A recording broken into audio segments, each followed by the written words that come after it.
Hello, everyone. Thank you for tuning in. Today's book is another nonfiction book. And again, my passion right now is to figure out why everyone, especially young white males, are, why are y'all angry? What is happening to our society? So the book I read is called "Dying of Whiteness: How the Politics of Racial Resentment is Killing America's Heartland," and this is by Jonathan M. Metzl.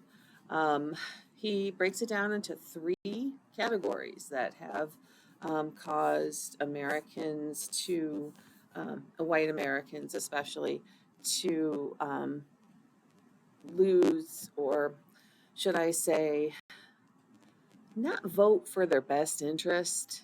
Let me just say it that way.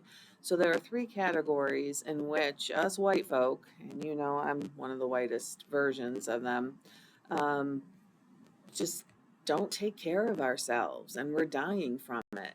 First thing are guns, second thing is healthcare, and third thing is education. So I'll just briefly highlight his findings because what the impetus was for him to um, research this, and he does research. There are charts and of course anecdotes. So teachers like me, English teachers, we have something to read, not just look at charts. What fueled this was he is a professor, a medical doctor as well, and he had a client, a white male, who was dying, and he didn't have health insurance. And Metzl, Dr. Metzl here said, you qualify for the Affordable Care Act insurance, and he refused and said, I am not taking Obamacare, and then used two phrases that he associated um, specific races and socioeconomic classes with Obamacare. So he really thought he was better than everybody who used the Affordable Care Act insurance, which is a lot of people, um, because of the politics, his political beliefs. And the doctor just couldn't believe that someone would really die um, and not accept health care. So the first thing are guns, and we know this is an American thing. I know I'm gonna get the thumbs down for bringing this up, but what he is pointing out, that since the NRA has kiboshed any meaningful data, there's no research that can happen. People have to go through county coroners' offices to put data together. Is that it's not inner city gun violence. It's not, and I'm not minimizing this at all. Mass shootings. It is white men using guns to take their own lives. And that's a statistic that is true. I fact checked it, and it's not being reported enough.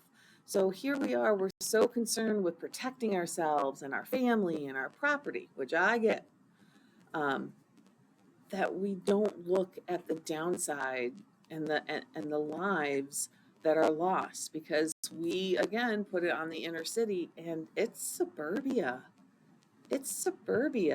that is being affected by gun violence, self violence. The second thing I kind of talked about was healthcare, the fact that people don't want to be associated with Obamacare, so they just don't want to get better, I guess. And then finally, the last thing that is dear to my heart and extremely very true is education. And the book talks about the heartland. So he grew up in Kansas and Missouri. He was like on the edge of Kansas City. So he went from one state to the other. I mean, that it straddles those two states, and Tennessee, where he is a professor and a medical director. So he spoke with people, as well as did some research. And he said Kansas was one of the best public school systems in America. And then people found a way to privatize and demonize public education for their own profit. So they started with the funding, taking away the funding and the voucher scam. It is a scam, people. Just do your research. It's a scam. And when our schools get worse, which as a public school teacher, I can tell you the funding is not there, especially on schools like mine that are very heavily reliant on federal aid. But yet again, the majority of the people voted for the candidate who wants to abolish the Department of Education. So that's going to be fun to see that fall out.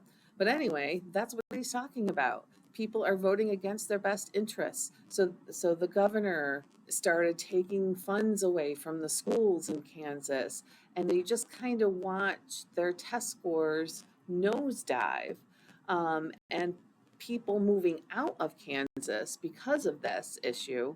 Um, and they just listened to what the politicians were telling them rather than saying, hey, I moved into this school district. It's a pretty good school district. It serves my kids well. They were just listening to this governor who just kept taking money, money, money away.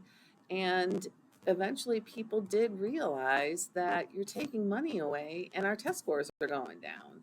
But yet you you blame them, you blame the teachers, you blame the schools themselves for the decline in test scores when you take no responsibility for defunding them. So it's just a very interesting read. And he broke it down into three things. That's it. That's why we're so angry. And again, to quote Kendrick Lamar, turn the TV off, put down the phone, just observe what is going on in your world and see, you know, why are we so angry? Just, I don't know why. And I mean, I do now. I'm seeing all these things, and I try to have good discussions with people about this. I don't, trust me, I don't go like, hey, have you read this book? But I do when I hear certain myths, I go, no. And of course, as the annoying English teacher, I say, cite your source. And you could probably guess their sources. And I'm like, that's an unreliable source. Try again. All right. So again, if you're interested, I think this is the last one because I've figured out why people are angry, and I'm trying to help people. I really am. This is called Dying of Whiteness. Just fascinating story. So again, you can read it or not, but like, share, or subscribe if you like this video. Thank you.